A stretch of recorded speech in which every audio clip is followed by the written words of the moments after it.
Seiya,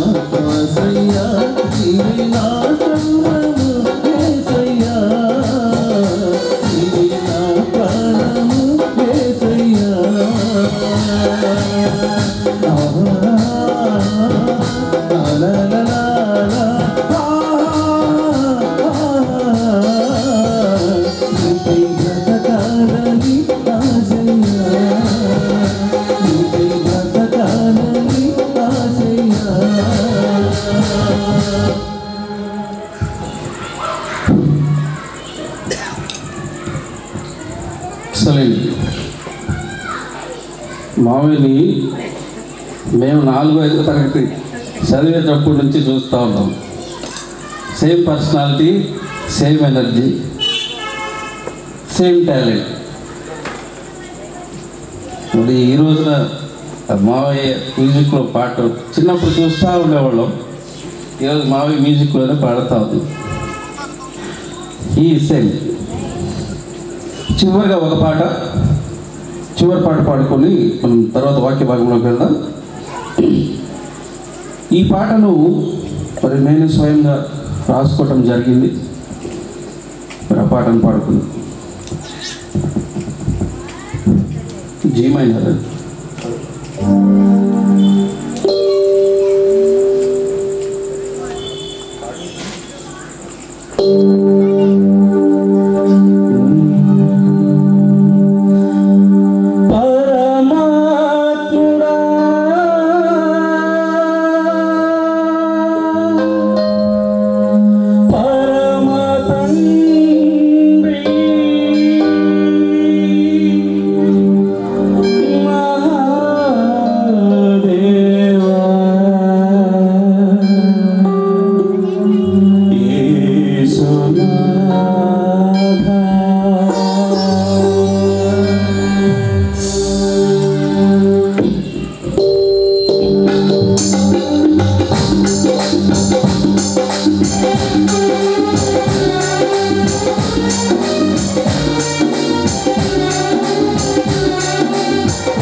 కలువరిగిరిలో నరునరునికై బలియైనావు కృపామయుడా.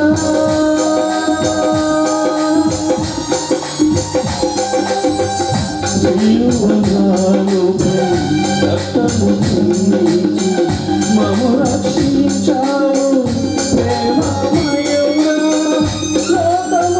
లోకములోని పాపము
ఒక 10 నిమిషాలు వాక్యం చెప్తున్న తర్వాత సహోదరుడు వాక్యాన్ని ప్రకటిస్తాడు. జాగ్రత్తగా విన్నాం. చూడండి, ఒక్కసారి మనం దినవృత్తాంతాల గ్రంథము ఎక్కువ సమయం మీద ఒక 10 నిమిషాలు నేను చెబుతాను, తర్వాత బ్రదరు వాక్యాన్ని ప్రకటిస్తాడు. మొదటి దినవృత్తాంతాల గ్రంథము 29వ అధ్యాయము 15వ వచనాన్ని అందరం చదువుతాం. మొదటి దినవృత్తాంతాల గ్రంథము 29వ అధ్యాయము 15వ వచనం. మా పితరులందరి వారే మేమును నీ సన్నిధిని అతిథులమును పరదేశులమై ఉన్నాము. మా భూ నివాస కాలము నీడ ఎంత అస్థిరము, స్థిరముగా ఉన్నవాడు ఒకడు కూడా లేడు. పరిశుద్ధుడా, మహోన్నతుడా, మహాగణుడా, మీకే వందనమునైనా ఒక 10 నిమిషాలు మీకు సన్నిధానంలో వచ్చే వాక్యం ధ్యానం చేసుకుంటూ మీరు మాకు ఇచ్చినటువంటి మీకు ఉచితమైన కృపను బట్టి వందములు. నేను కాదు ప్రభు మాట్లాడేది, మీరే నాలో ఉండి మీరు మాట్లాడమని నీ కుమారుడు మారక్షకుడైన ప్రభు యేసుక్రీస్తు నామమున అడిగి వేడుకొనుచున్నాము తండ్రి, ఆమేన్. ఒకసారి దేవుని యొక్క వాక్యాన్ని కనుక జ్ఞాపకం చేసుకున్నట్లయితే, మరి కొత్త నిబంధనలో కూడా అపోస్తలుడైన పౌలు గారు కూడా ఏమంటాడంటే, మన యొక్క పౌరస్థితి పరలోకం ఉంది అన్నాడు. మన పౌరస్థితి ఎక్కడుందంట? పరలోకం ఉంది అన్నాడు. ఇక్కడ కూడా దావీదు మహారాజు తాను చనిపోయే సమయంలో ఇంకా కొద్ది కాలానికి చనిపోతాడు అనుకున్నప్పుడు ఆయన ఏమంటున్నాడంటే, మా పితరులు అందరం వల్లే మేము కూడా నీ సన్నిధిని ఎట్లా ఉన్నాం? అతిథులము. అతిథులం అంటే కొంతకాలమే మనం ఇక్కడ ఉండేది, ఎక్కువ కాలం ఉన్నాం. అతిథులం అంటే ఏదో ప్రభు ఎంతకాలం అయితే ఈ లోకంలో నన్ను పంపించాడు అంతకాలమే మనం ఈ లోకంలో ఉండటానికి దేవుడు మనల్ని ఈ లోకంలోనికి పంపించాడు. అయితే అతిథులుగా ఉన్నటువంటి మనము, ఈ లోకంలో జీవిస్తున్నటువంటి మనము ఎప్పటికైనా ఏనాటికైనా దేవుని యొక్క పిలుపునందుకొని, దేవుని యొక్క మాట చొప్పున, దేవుని యొక్క ఆజ్ఞ చొప్పున అక్కడికి వెళ్ళాలనే విషయాన్ని నేను జ్ఞాపం చేసుకోవాలి, మీరు జ్ఞాపం చేసుకోవాలి, మనందరము కూడా జ్ఞాపం చేసుకోవాలి. ఈ భూలోకము స్థిరమైనది కాదు, స్థిరమైనది కాదు. ఈ భూలోకం అస్థిరమైనది. ఖచ్చితంగా ఈ లోకంలో నీవు జీవించినంత కాలము కూడా, ఈ లోకంలో నువ్వు బ్రతికిన దినములన్నీ కూడా ఖచ్చితంగా ఎలా ఉంటాయంటే, లోకాన్ని ప్రేమిస్తావు, లోకం వెంట వెళ్ళిపోతావు. కానీ దేవుడు అది ఒప్పుకోవట్లా. దేవుడు అంటున్నాడు, శరీరము కేవలము నిష్ప్రయోజనము, ఆత్మయే జీవింప చేస్తుంది.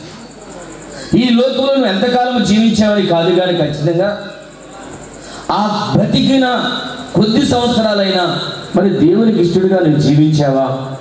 దేవునికి ప్రియమైన వాడిగా జీవించావా? దేవునికి ఇష్టడుగా ప్రియమైన వాడిగా జీవించి ఆయనకి ఆజ్ఞలు బ్రతిగా జీవించావనేది ఒక్కసారి మళ్ళీ మనం ప్రతిదినము కూడా ఏం చేసుకోవాలంట? జ్ఞాపకము చేసుకోవాలి. ఎందుకు మనం ఆ విధంగా జ్ఞాపకం చేసుకోవాలంటే, వాని వెంట ఏమి వెళ్తున్నాయంట? క్రియలు వెళ్తున్నాయంట. నేను చేసిన పని, మీరు చేసిన పని, వాని వెంట వెళ్తే ఏమవుతాయంట? క్రియలు వెళ్తాయి. క్రియలను బట్టి దేవుడు తీర్పు తీరుస్తాడు. ఖచ్చితంగా మనం ఖచ్చితంగా తీర్పు పునరుద్ధానానికి వెళ్తామా లేక జీవ పునరుద్ధానానికి వెళ్తామా అనేది ఈ లోకములు ఉన్నప్పుడే మనల్ని మనం ఏం చేసుకోవాలంట? పరిశీలన చేసుకోవాలి. నిత్యము కూడా ఖచ్చితంగా నువ్వు భయపడవలసిన వాడు ఒకడే, ఆయన ప్రభు అయిన యేసుక్రీస్తు వారు. నువ్వు ఎంతగా భయపడతావో, ఎంతగా ఆయనకు భయపడతా ఆయన చెప్పిన విధంగా జీవిస్తావో, నీకు తెలియకుండానే ఒక కొత్తదైన మనసు దేవుడు నీకు అనుగ్రహిస్తాడు. ఒక కొత్తదైన మనసు, ఖచ్చితంగా కొత్తదైన మనసు నీకు అనుగ్రహిస్తాడు. ఆ మనసు ద్వారా నువ్వేం చేస్తావంటే, లోకముతో స్నేహము చేయవు, కానీ నీకు కనపడని, నీ వెంట ఉంటున్నటువంటి అదృశ్య రూపంలో నీకు కావలసిన సమస్తాన్ని కూడా నీకు అనుగ్రహించుచున్నటువంటి ఆ దేవుని కృప నీకు దొరుకుతుంది. జ్ఞాపకం చేసుకునే ప్రియ దేవుని సంగమా, ఇక్కడ ఉంటే మనకు 70 సంవత్సరాలు ఉంటాం, లేకపోతే 80 సంవత్సరాలు ఉంటాం. తర్వాత ఏంటి మన జీవితం? అస్సలు మామూలుగా బైబిల్ ఏం చెబుతుందంటే, మనం చనిపోయిన తర్వాతే అస్సలు జీవితం ప్రారంభమవుతుందంట. మనం ఎక్కడికి వెళ్తాం? ఇప్పుడు ఆలోచన చేసామా? బయటికి వెళ్తే బజార్లో ఇంటికి వస్తాం. అది మనం చనిపోయిన ఎక్కడికి వెళ్ళాలి? 2 మార్గాలు అంటున్నాడు ఒక ధనవంతుడు. ఈ లోకంలో ఉన్నంత కాలం కూడా ఇష్టానుసారంగా జీవించాడు, దేవుని కూడా లెక్క చేయలా, ఎవరి మాట వినలా. అక్కడికి వెళ్ళి అంటున్నాడు, నాకు ఎంతమంది ఉన్నారు? 5 సహోదరులు ఉన్నారయ్యా. ఆ వేదనకరమైన స్థలంలోనికి రానియకుండా ఇక్కడ ఉన్నటువంటి కురుపులతో, గాయములతో నింపినటువంటి ఈ లాజిని పంపంటున్నాడు. అక్కడ కాదు, ఈ లోకములు ఉన్నప్పుడే ఒకే వాక్యం దేవుడు చెబుతుంది, క్రీస్తు యేసు నందున్న వారికి ఏ శిక్షావిధి లేదు. ధర్మశాస్త్రము ఏది చేయజాలకపోయినో అదే ఎవరు చేశారంట? క్రీస్తు చేశాడు. ఆయన మన పాపమును నిర్ధకము చేశాడు. పాపమును నిర్ధకరించి ఆయన కష్యతను జీవులకి వెలుగులోనికి తెచ్చాడు. అందువల్ల మనం ఏం చేయాలంటే, మనం జీవించుతున్నంత కాలము కూడా అతిథులు అనే విషయాన్ని మనం జ్ఞాపకం చేసుకోవాలి. నువ్వు ఎంతకాలం ఉన్నా, చిన్నబిడ్డ చనిపోయి ఖచ్చితంగా 43 సంవత్సరాలు అనుకుంటాం, అంతేనా? 43 సంవత్సరాలు ఖచ్చితంగా సుధీర్ చనిపోయి ఖచ్చితంగా 2005 నుంచి కొంచెం మాకు పరిచయం. ఎందుకంటే ఎప్పుడు గుడికి వచ్చినాక అదే పాట పాడతాడు. ఏ పాట? యెహోవా మహాదేవ. ఖచ్చితంగా బాగా ఇష్టమైన పాట. ఎంత సునాయాసంగా పాడతాడంటే, ఎంత ఇష్టంగా పాడతాడంటే అంత ప్రీతిగా పాడతాడు. కానీ దేవుని యొక్క పిలుపుని అందుకున్నాడు. ఆ బిడ్డ ఖచ్చితంగా దేవుని కలిసి వెళ్ళాడని గ్యారెంటీ ఏంటంటే, అతనికి అసలు ఈ లోక విషయంలో అతనికి ఏం లేదంట, అవకాశము లేదు. ఈ లోక విషయాల గురించి ఆయన ఆలోచించలా. ఉన్నంతకాలం ఏదో ఉంటాడు. దేవుని స్థితిగా వచ్చండి, నేను పాట పాడాలి, దేవుని స్తుతించాలి, దేవుని ఆరాధించాలి, దేవునికి మనకి మహిమ కలగాలనుకుంటాడు. అదేవిధంగా మనము కూడా ఆ విధంగా మనం చనిపోయిన తర్వాత ఎక్కడికి వెళ్తున్నాం? మనం క్రీస్తులో జీవిస్తున్నామా లేక లోకములో జీవిస్తున్నామా? ఆయన అంటున్నాడు, ప్రభువునందు క్రీస్తు నందు మృతులైన వారు ధన్యులు అంటున్నాడు. మనందరము కూడా ఆ క్రీస్తులో, ఆ ప్రభువులో ఉండి మనం చనిపోతే స్పష్టంగా దేవుడు నీకు తీర్పిస్తున్నాడు. వాని క్రియలు వాని వెంట వచ్చును. అంత మాత్రమే కాదు కానీ నీవైనా నేనైనా వారు ప్రయాసలు మనం ఏం చేస్తారంట? విశ్రాంతి తీసుకుంటున్నారు. మనందరము కూడా ఈ లోకంలో ఉన్నంత కాలము కూడా శరీరం గురించి కాదు మనం జీవించాల్సింది, లోకం గురించి కాదు. నీవు కానీ నేను కానీ మనందరము కూడా శరీర కార్యాలన్నీ కూడా స్పష్టంగా ఉన్నాయి. అదేవిధంగా ఆత్మ ఫలాలు కూడా ఉన్నాయి. మన ఆత్మ ఫలాలతో మనం నింపబడాలి. ఎందుకంటే దేవుడు ఆత్మయ్య ఉన్నాడు. నా మాట కాదు, దేవుడు చెబుతాడు, నేను ఆత్మని కనుక నన్ను ఆరాధించువారు ఆత్మతోనూ సత్యముతోనూ ఆరాధించాలి. ఎందుకంటే మన పెదవులు ఎప్పుడూ కూడా ఆయన ఆరాధించాలి.